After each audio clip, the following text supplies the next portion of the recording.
The purpose of this set of 6 programs is to bring you a message of hope. I shall argue that we are capable of making a profound positive shift in our thinking over the next few years.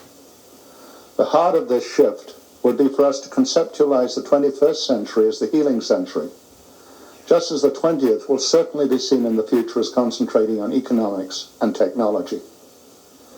I shall show that only a change toward a more caring and compassionate culture at all levels from the personal to the ecological can avoid massive breakdowns. I am all too well aware, however, that my message will only be welcome to those who know that the current directions of the global culture are unacceptable and unsustainable. If you still believe that our current commitment to maximum economic growth and international competitiveness based on ever-increasing technological competence will solve our problems, then my message will seem negative and pessimistic. I am convinced that we face a set of unavoidable crises which are already visible to those who care to look beyond the dominant headlines. These crises are due to our past successes rather than our failures. We have achieved what we wanted to. However, we have failed to recognize that it is now time to move on and to seize the new opportunities which are available to us. We urgently need to rework our concepts of success. Fortunately, the Chinese have taught us that crises bring both danger and opportunity. Danger predominates when we ignore changing realities, as our dominant mass communication systems are doing today. Opportunity emerges when we commit to breaking the psychic trance that numbs us at the current time. I hope during these programs to support the mindquakes we need if we are to understand the radically different world which is already emerging around us. We are facing economic, social, environmental, moral, and spiritual crises. There must be profound shifts if we are to avoid the breakdowns that threaten our future. I shall move rapidly through this part of my talk, realizing that I shall not convince you by my arguments if you are not already in sympathy with what I am saying. My purpose is only to remind you of what you already know. The second part will deal with the processes that will support the discovery of a radically different future. I am engaged in a running discussion with a number of my colleagues about the right balance in a talk of this kind. Many of them tell me that I should concentrate all my attention on the potentials of our times. My response is that our bodies, our minds, and our cultures tend to repeat past patterns. We do things that we have done before on the basis of habit. To put it bluntly, we need to be shaken out of the ways we are used to behaving. And this means that we must look at the reasons why we cannot continue to think and act as we have done up to the present time. Knowledge of the developing crises can provide the energy to shift our ingrained patterns. But any positive dynamics we create do not result from concentrating on how to resolve current problems. Indeed, fighting problems reinforces rather than ends them. Rather, the crises provide the energy required to look at the world in profoundly new ways. Aikido, which translates the energy of one's opponent into one's own, provides a parallel which helps us understand how to use crisis thinking effectively in fundamental change. Contrary to what is generally believed, facing reality frees up energy. Hiding from it increases fear and depression.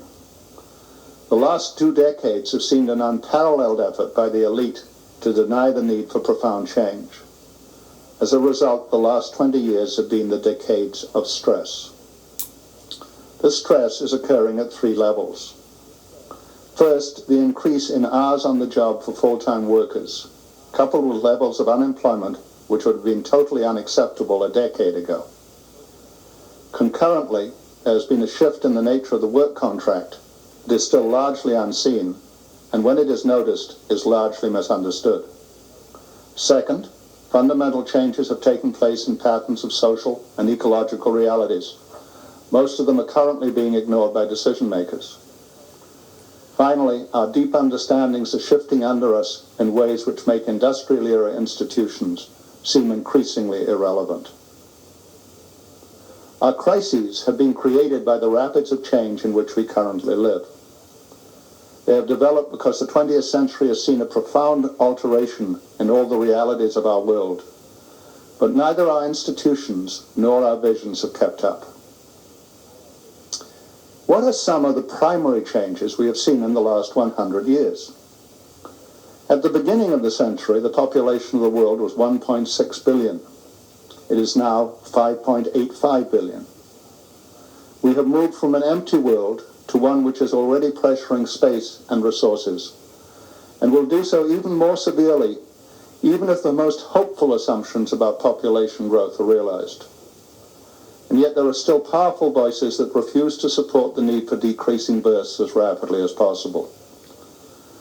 There are also major efforts to lengthen life expectancies.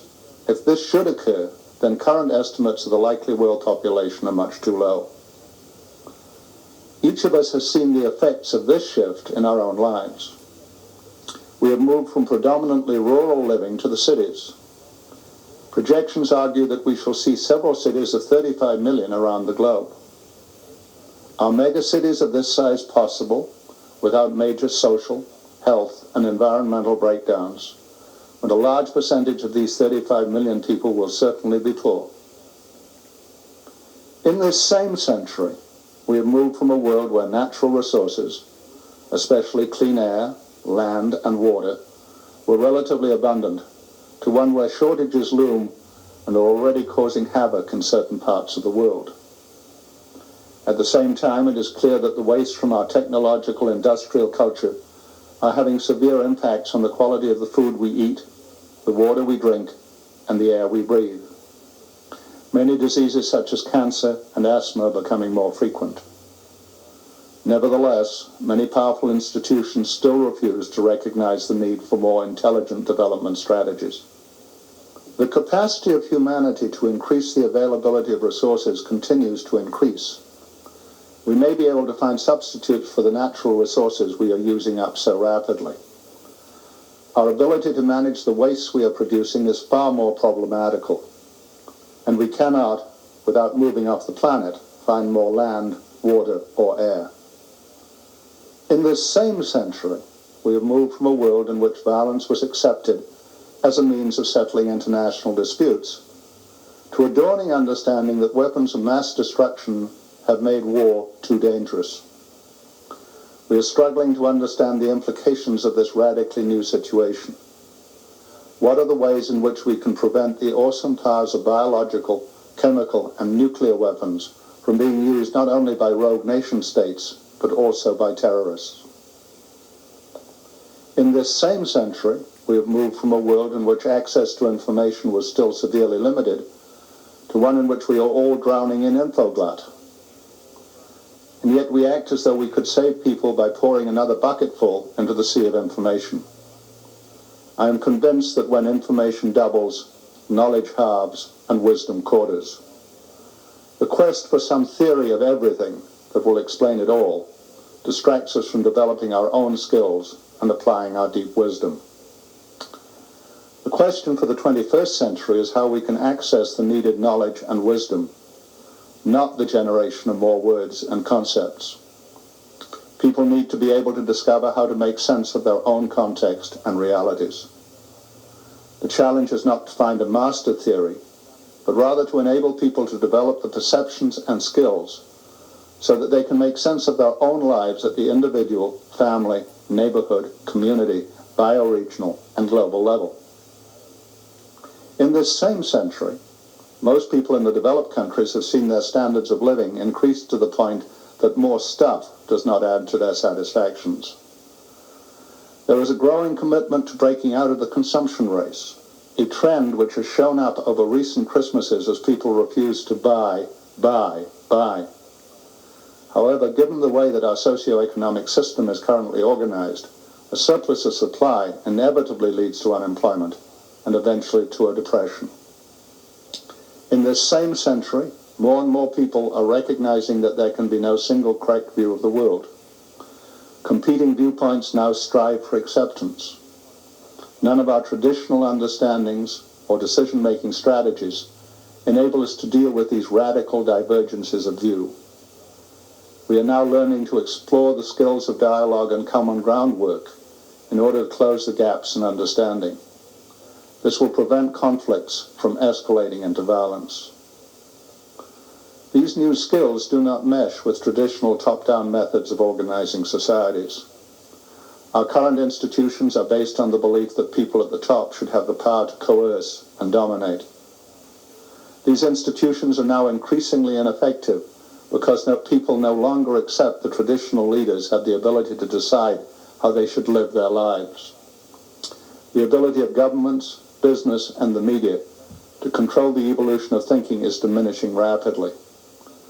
Grassroots opposition to the multilateral agreement on investment is one example of this.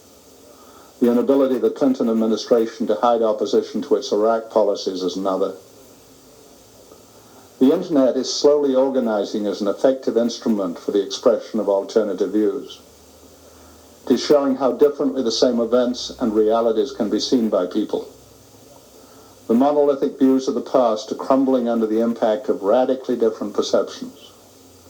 Arguments are no longer contained within a single way of seeing the world. Rather, people start from varied sets of premises which lead to radically different conclusions. Our understanding of how the world behaves has changed dramatically. Scientific theorists no longer believe that clockwork models of reality can be used to describe complex human and natural interactions. They are moving to new explanations such as those contained in fractal, chaos, and complexity theories. It is this last shift which is perhaps the most dramatic, although largely unseen, solvent of past realities. We are discovering that interactions are far more complex than we had previously thought. Large efforts can have no effect if conditions are stable.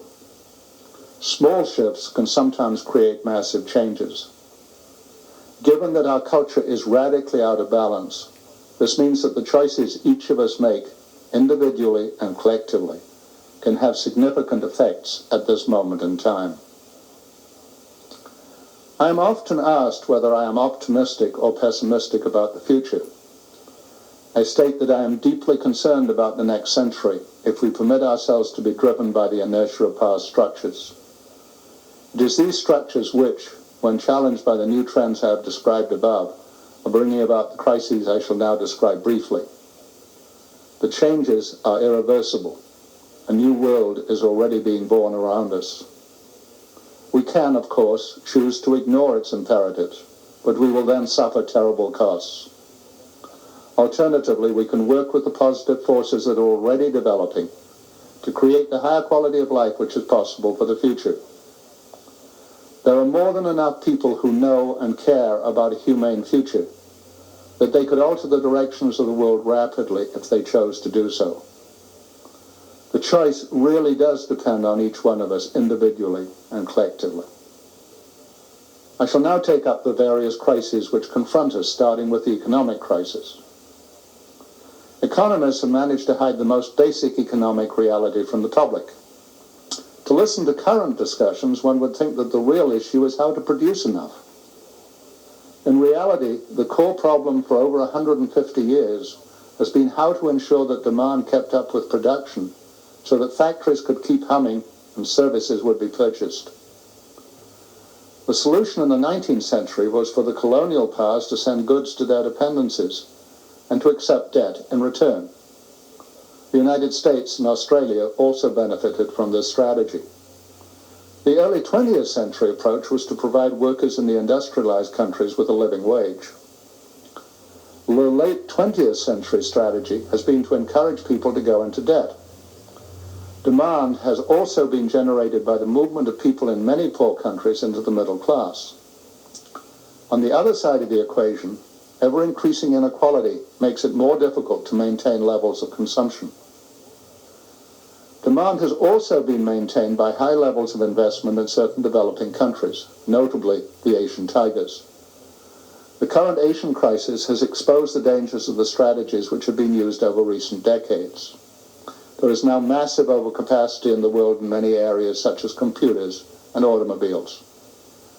Many of the countries of the world have far more office buildings than they will need for many years. It is now possible for Asian countries to sell goods at prices far below those achievable by Western producers. The consequences of this reality are potentially far more serious than most analysts seem willing to recognize. We may well see deflation rather than inflation. This can carry acute dangers for economic systems. I am not predicting a recession or slump. There are far too many variables to be sure about the future. I am arguing that the comforting assertions we continue to hear about economic fundamentals in the developed world being sound contain a high level of wishful thinking. Unemployment rates in most of the rich world are at levels which would have been seen as unthinkable as little as 10 years ago. In the United States, which is the apparent exception, the gap between the incomes of the rich and the poor continue to broaden very rapidly. Let me now turn to the social crisis. Regardless of our economic future, it is now abundantly clear that the existing social system is currently producing profoundly dangerous trends. The overwhelming worldwide direction is the development of a super-rich class in all but a few countries. At the other end of the income ladder, more and more people are becoming mired in poverty. Within this overall pattern, of course, there are different developments in various parts of the world.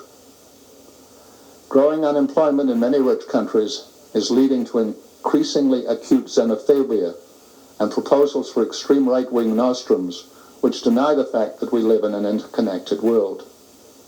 In the United States, on the other hand, levels of unemployment have fallen to patterns which were considered impossible at the beginning of the 90s. But more and more jobs are at low income levels and do not provide benefits. Poverty problems are hardly being touched by the apparent prosperity of the country, and the demand for food is outrunning the potential of food banks. Hardship continues to spread, and charitable giving is falling rather than rising. Some countries previously poor are growing rapidly, if one uses economic measures.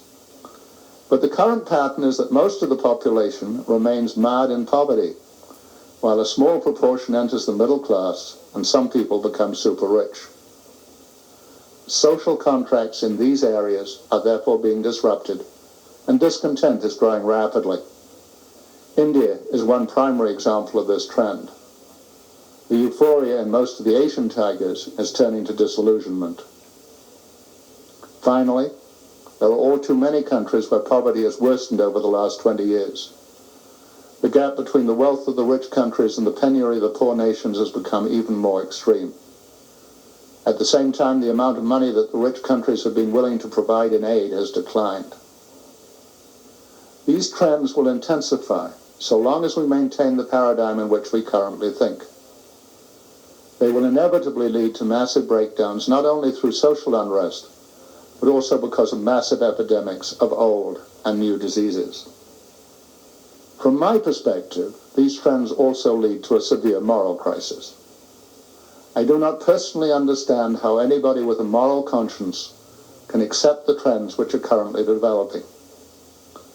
Many of you will have seen the coverage of the Calcutta slums, which was shown in the period around the Mother Teresa funeral. Human beings are trapped in levels of squalor and degradation that should be unacceptable to us. Is there nothing that will shock us into a realization that we already live in an intolerable world?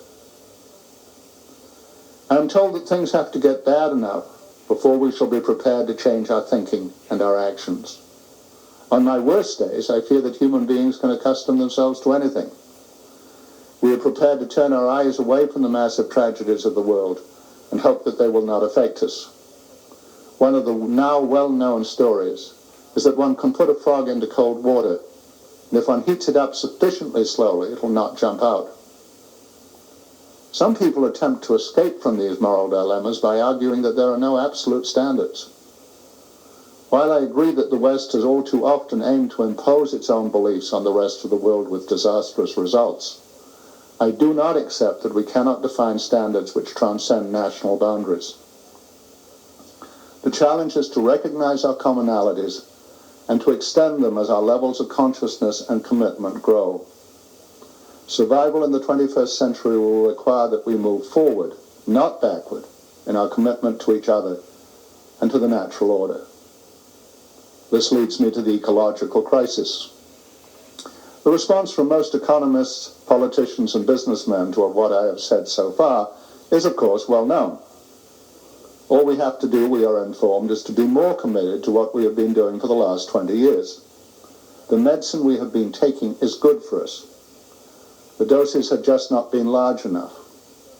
Fortunately, I am an economist, and I can tell you that this attempt to demand unquestioning obedience to a set of destructive dogmas is based on blind faith rather than reason. The strategies which are being tried will not yield positive results, however ferociously they are applied. We have been hoodwinked. At some point, our increase in population and production will overstrain ecological systems. The argument about when this happens is not yet settled, but the statement itself is unarguable. Certain studies have shown that human beings are using some 50% of the available natural growth. A further doubling is therefore impossible, for it would mean that human beings would use all of the Earth's production, leaving nothing for other species. We shall exceed ecological limits at some point in the next century, unless we move beyond an economic system which is only viable on the basis of materialism and maximum economic growth. And as we do not know where the real limits are, the only prudent course is to move as rapidly as possible to limit population, production, and waste. This approach is now being called the precautionary principle. Finally, let me turn to the deepest crisis of all, which is at the spiritual level. Those people who concentrate on economic statistics are seeing the end of the 90s as a golden age. President Clinton has been extraordinarily successful at maintaining an obsolete set of success criteria.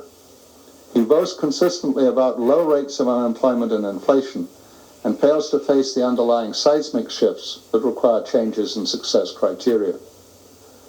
Those who look more broadly at the overall realities of our time bemoan the fact that leaders throughout the world are not taking advantage of the current economic prosperity to deal with the crises I have described above. They argue that the failure to look beyond the immediate is undermining our capacity to produce a high quality of life for the 21st century. There is broad agreement on one issue among all those who look at the future. There will be enormous change in the next decades. It is the direction of this change which is not agreed. The core disagreement is between those who believe that economic growth, supported by technological change, remains the wave of the future, and those, on the other hand, who are convinced that the crucial challenge lies much deeper and can be best described as spiritual. I'm one of those who holds this latter view. I am, of course, aware that the word spirituality is still booby-trapped for many people. The essential point I want to make is that our current emphasis on what can be measured and owned is disguising what we all really want and need from life. I believe that we are hungry for authentic relationships with other individuals and with the natural world. We are mammals, and we cannot escape the long evolutionary history which has shaped the human spirit. This does not mean that I am a technophobe, but I believe we can no longer assume all technologies will automatically benefit us. Rather, we must learn how to make decisions in ways that enhance the quality of this and future generations. Our challenge is to find the future which will enable us to continue the extraordinary journey which has taken place on this planet over millions of years. Technology is a powerful tool for dealing with specific issues. It is so powerful indeed that it is all too easy to forget that all changes have second, third, fourth, and further level effects. Our society has all too often been blind to the consequences of the technologies that we have blithely introduced, seeing only the positive first level impacts and not the further implications. Our adoption of nuclear technologies under the assumption that they would provide electricity too cheap to meter is a classic example of our blindness. It is easy to fall into despair when one recognizes that the current ways we think and act are disastrously flawed. Indeed, some spiritual counselors would argue that going through a black night of the soul is necessary before we reach the level of consciousness from which we can see new ways of facing the future. It is easy to live on autopilot. It is hard to face the fact that one's life patterns may need profound change.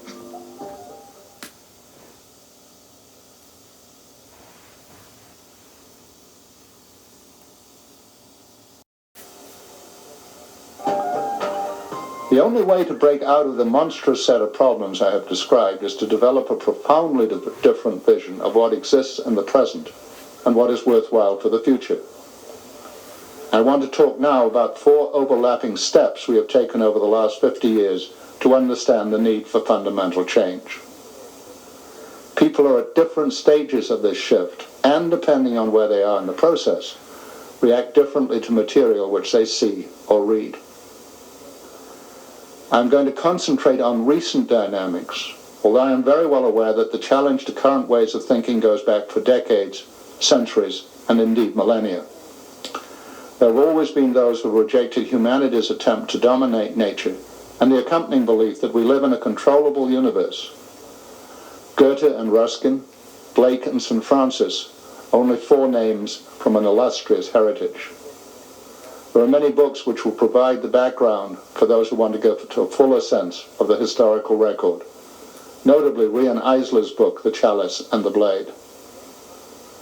The same type of challenge comes from the wisdom of cultures we have denigrated as primitive. For example, Chief Seattle challenged the relationship of Americans to the land on which they lived in a statement which is still as vivid today as it was a century ago. We are only now seeing his wisdom. The feminine tradition, which has been downplayed in all our history and anthropology, and has indeed often been violently suppressed, also provides us with a radically different view. I see the change process in terms of 4 acts of a drama. These acts overlap and interpenetrate, but it is helpful to keep them separate. The first of them has been the challenge to the dominant industrial era viewpoint that determines our ways of thinking. One visible step came in 1964 when a group of us sent a document called The Triple Revolution to President Johnson. It argued that weaponry, computers, and robots, and the drive towards human rights would force fundamental changes in the culture. The novelty of the approach, coupled with a generous helping of luck, led to a blizzard of publicity. I believe that we advanced the inevitable debate by about a couple of years, and thus opened up the issue of alternative futures. I learned a lot about how change takes place at this time. It is inevitably a messy process with aspects which are not at all what one had hoped when one initially launched the initiative. I am convinced that we are once again approaching a moment when a new set of voices are being heard. They are supported, although not created, by the feeling that the millennium implies fundamental change. Alvin Toffler's book, The Third Wave, continued the challenge to industrial era thinking, picking up on an idea in the Triple Revolution. His thesis was that there had been 2 major previous shifts in the way humanity saw the world, from the views which prevailed in hunting and gathering times to agriculture, and from agriculture to industry. He suggested that the third wave was bearing down on us, which would inevitably alter all of our assumptions and behaviors. Today, the emphasis has shifted. It is frequently argued that there has only been one major shift, from living within natural forces to believing that one could subdue and overcome nature. The Triple Revolution and the Third Wave were both published in the 60s. The 70s were dominated by the oil embargoes that threatened the dominance of the Western world. Into this supercharged atmosphere came a report from a new group called the Club of Rome. Entitled The Limits to Growth, it set out the reasons why growth could not continue for an unlimited time. I was at the press conference and meeting that launched this document. Indeed, I knew the person who worked on its release in Washington, D.C. We had a major disagreement. I argued that the message which people would take from the book was a deeply pessimistic one. He hoped that people would recognize that the future predicted in the volume could be altered. My experience over the next decade convinced me that I was right. My visits to college campuses uncovered a profound pessimism about the prospects for the future. Human beings cannot live successfully with pessimism. They inevitably look for potentials. The inevitable rational reaction to the challenge to the economic growth model, therefore, was to come up with rationales for continuing the current system. Prime Minister Margaret Thatcher and President Ronald Reagan were prime movers in re-establishing the faith in existing systems. By the 90s, those who challenged current industrial era beliefs were told firmly that there were, and I quote, no choices, and that we needed to stay the course in order to be successful, and indeed even to survive in an increasingly competitive world. The pendulum is now swinging again. The voices being raised to challenge the dominant view are increasingly vociferous and influential. United Nations conferences on population and the environment have made it clear that current directions will be disastrous. Increasingly eminent groups of scientists, including Nobel Prize winners, politicians, and academics, call for new directions. These challenges have opened up Act 2 in our current drama. More and more groups are no longer controlled by the apparent dominant rhetorics of the power elite. Indeed, there has never before been so large a gap between the views of those who dominate public communication channels and the general public. The gap is becoming increasingly visible as the connectivity of the internet becomes more and more effective. Act 2 emerged as people realized that the dominance of a single viewpoint, that of white males, could no longer be justified.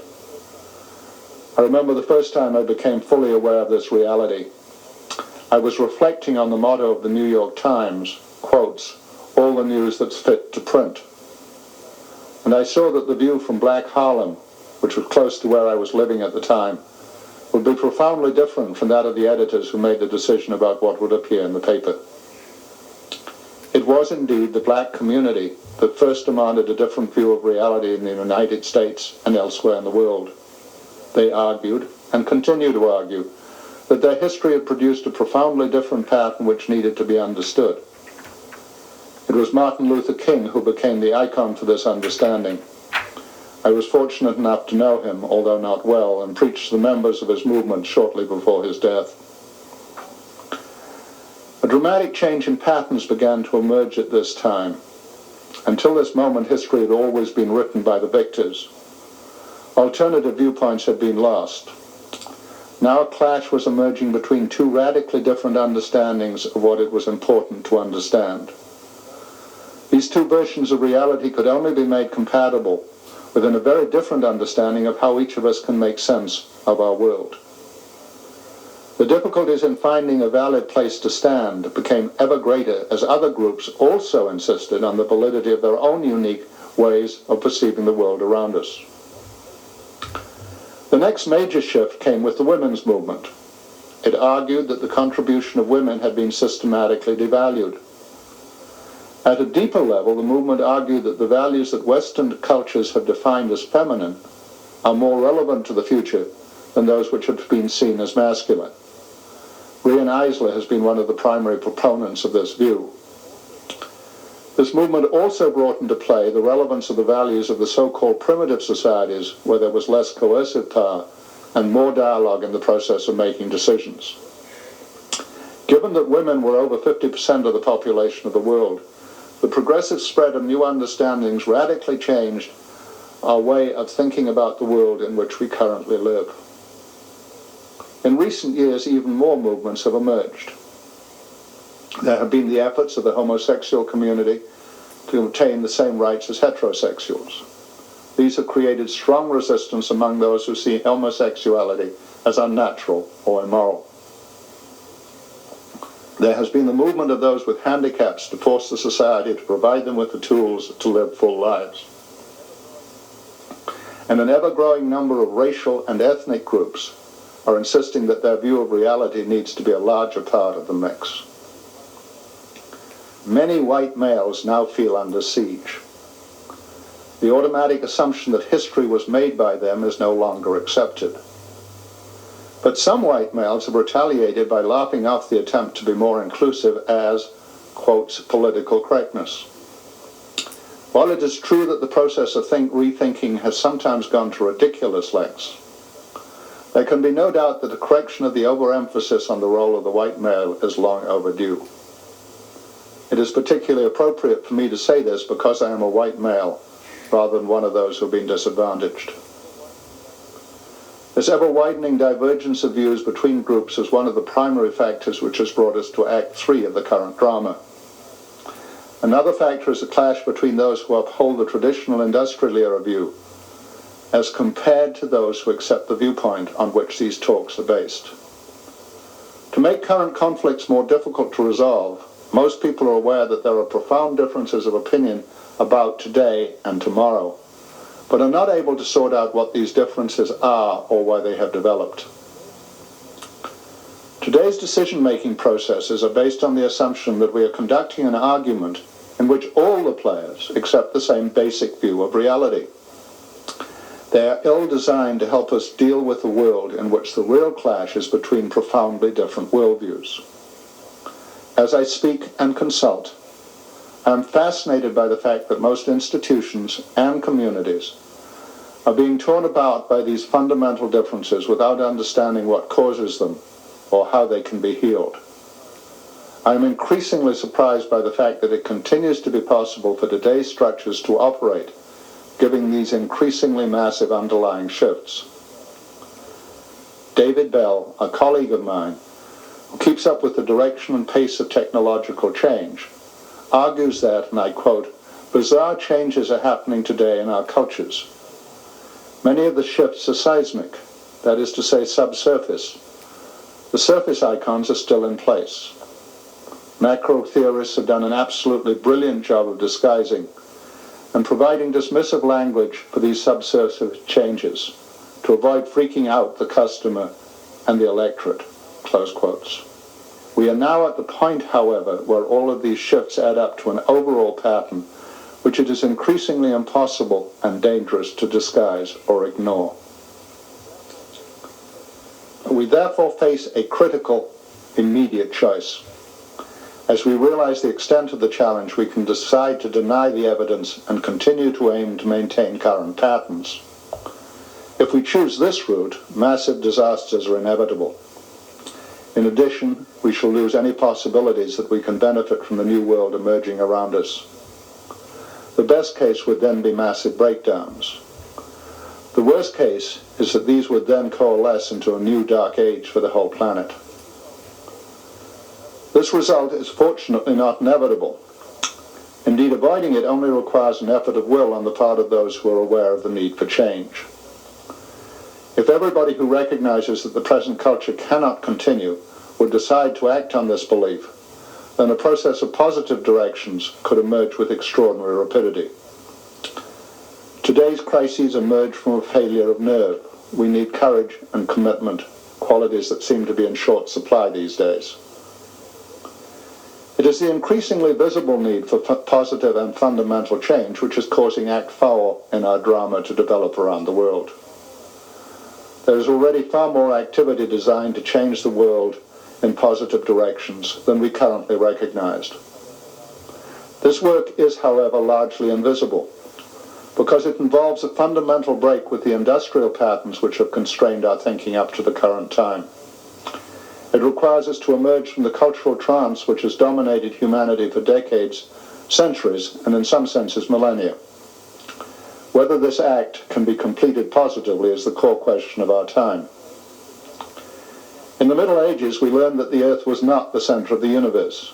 This understanding was traumatic and widely resisted. However, human beings maintained their sense that their role was central by placing their species outside the web of nature. We continue to assume that we were in charge and that the world would adjust itself to our wishes. It is this hubris which is now recognized by science as being dangerously wrong. We are now learning, slowly and painfully, that the underlying dynamics of the universe cannot be described in mechanical cause and effect terms. We live within a far more complex web of interactions which defy analysis. Sometimes systems shift rapidly as a result of minimal impact. For an example, an avalanche can be set off by a loud noise if the conditions are right. On the other hand, systems can be so stable that huge efforts will be absorbed without any impact at all. Understanding which leverage points are most effective is one of the higher level skills. I have been struggling to understand what has to happen if Act 4 is to be completed for over 30 years. In fact, since the publication of the Triple Revolution in 1964. One of the early clues came from Jacques Ellul, a remarkable French thinker of the mid-20th century, who illuminated the result of our technological emphases in the 60s. He showed that it resulted in a belief that there was one best way to deal with challenges.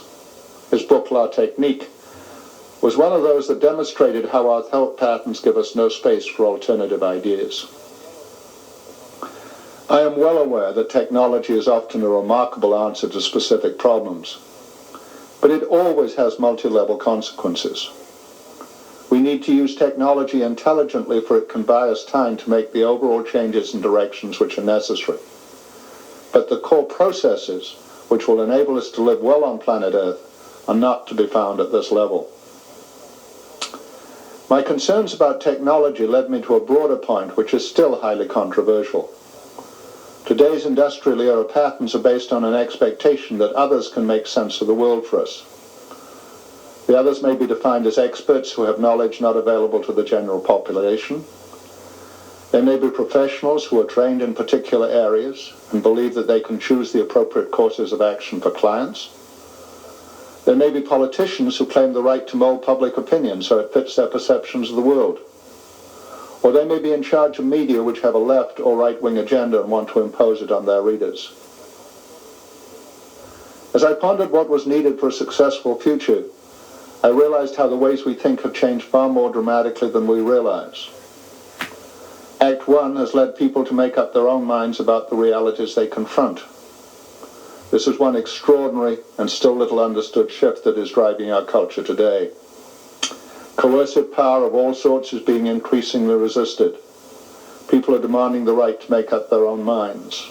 Neighborhoods and communities challenge the current power of governments to impose their vision on them while denying the perceived needs of citizens. But I have also observed increased frustration with the apparent alternative which emerged in Act 2. If coercive power does not produce desirable results, how do decisions get made at all? As I travel and talk to groups, I discover that it is today all too often impossible to reach closure. Decisions are rehashed endlessly. Even after a decision is apparently taken, those who are unhappy with it feel the right to continue to challenge its legitimacy. It is this frustration with current discussion processes which is leading many to withdraw from citizen activities, or to long for the good old days when decisions were made in smoky rooms and could be imposed on the community and society. The clash between coercive power tactics and the denial of any ability to set standards has led to massive confusion within institutions and the culture in general. This in turn is generating ever higher levels of stress. The stress is still further increased by the fact that many employed people are working longer hours and have less time to take advantage of their family and community opportunities. We must address this stress if we are to avoid breakdown. The most difficult and urgent question that confronts our culture at the current time is how people can see a different set of questions and opportunities than those which have constrained our choices up to the present time. Our survival requires that we break out of the cultural trance that currently constrains our thinking. In the next 4 programs, I shall be interviewing people who can illuminate the choices in the area of community and family, health, learning, and work. Our dialogues will draw a contrast between the views that currently constrain our thinking and the broader possibilities that are opening to us at the beginning of the 21st century. Here's a very brief preview of the themes we'll consider. We shall look at the reality that Western societies have been dominated by mechanical models of health. We have seen our bodies almost as the equivalent of machines that need to be fixed when they go wrong. I have been lucky enough to be part of the journey, which is confirming that human beings normally have the capacity to heal themselves, and that medical practice should be designed to promote rather than undermine this capacity. Any exceptions to this process need to be justified. We shall examine how we must change our educational system, which was initially designed to provide people with basic skills so they could be citizens and workers. Over the last century and a half, we have dramatically increased the amount of time that people spend in the educational process and have come to concentrate on people being job ready by the time they leave school and university. The world we are entering demands, on the contrary, that learning patterns provide people with the skills to make sense of their lives from conception to death. The challenge is to give people a sense of self-esteem and competence so they can navigate the seas of information without drowning in them. We shall also consider the implications of our belief that work should be unpleasant. How often have you heard people state that they feel guilty for being paid when they enjoy their work? The implicit contract of our civilization has become that you obtain stuff if you're willing to do something you don't want to do. For the first time, we are at the point where we could arrange work patterns so that most people, most of the time, carry out activities they enjoy. This vision would enable us to move beyond the job structures that currently constrain us. It would also force us to rethink how we allocate rights to resources in our culture. We shall also look at the implications which follow from profound shifts in family and community. We used to live in a world where people seldom moved from their place of birth, and there was an intricate web of long-run relationships running back several generations. Now people often move away from their blood relatives and operate as nuclear families with only the parents and children present.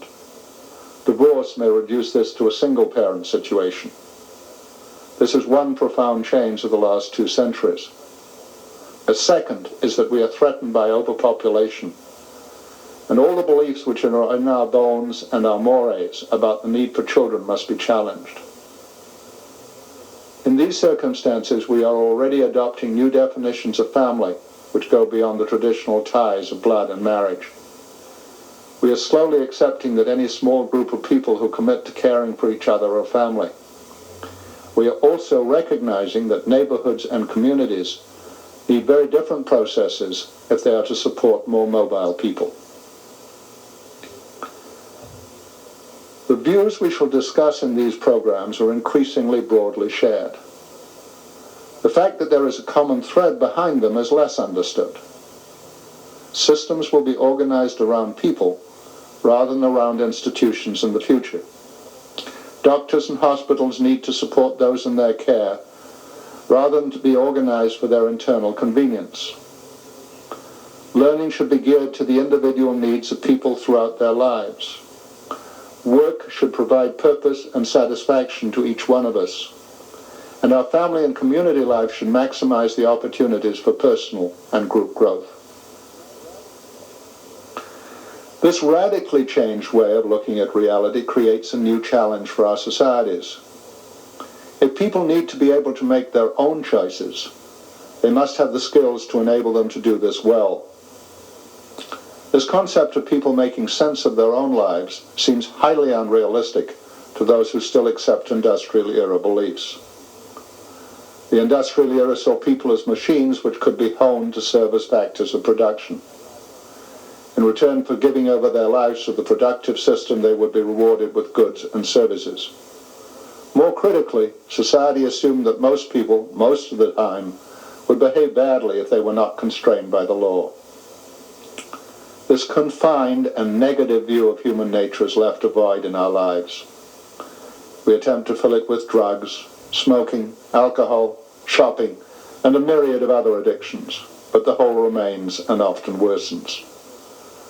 And it will continue to do so if we cannot break out of the current cultural trance, which provides no space for the importance of mystery and the spiritual. The essential requirement for good life is that each one of us has the opportunity to learn who we are. We need to discover our strengths and our weaknesses. We need to find what satisfies us. We need to learn how truly different we are from each other while still being united in a web of life that links us all. The real challenge for those of us who would be fundamental change agents is to help people and groups find a purpose which fulfills their need for a sense of meaning. This is not done by theory or expertise or professionalism. Rather, we enable people to deal with the realities they confront in their own lives. In addition, people need to realize that they can make a difference through their own choices. The challenge we face as we adopt this new way of thinking and working is to enable others to move further along their personal journey. I am therefore delighted when people say to me, I already knew what you said, but you provided new language to express what matters to me. My core argument is that the changes we so urgently require will only happen if we become more committed citizens. The days when we could be led from the top have passed. The idea that we are all equally competent is also clearly outdated. How then do we all use our competence and knowledge in the areas where we have it, and also follow when others clearly know more than we do? Each week, I shall try to summarize what I see as the core question raised by the program you've heard. Here's the first. Are the emerging crises of such magnitude that only a fundamental change in our way of life can resolve them? If you answer yes, you are agreeing that we face an immediate, fundamental discontinuity in the way we think, act, and organize. These programs will explore the nature of this profound shift in coming weeks. You may want to think of friends and colleagues who might enjoy these programs so you can explore your reactions with them.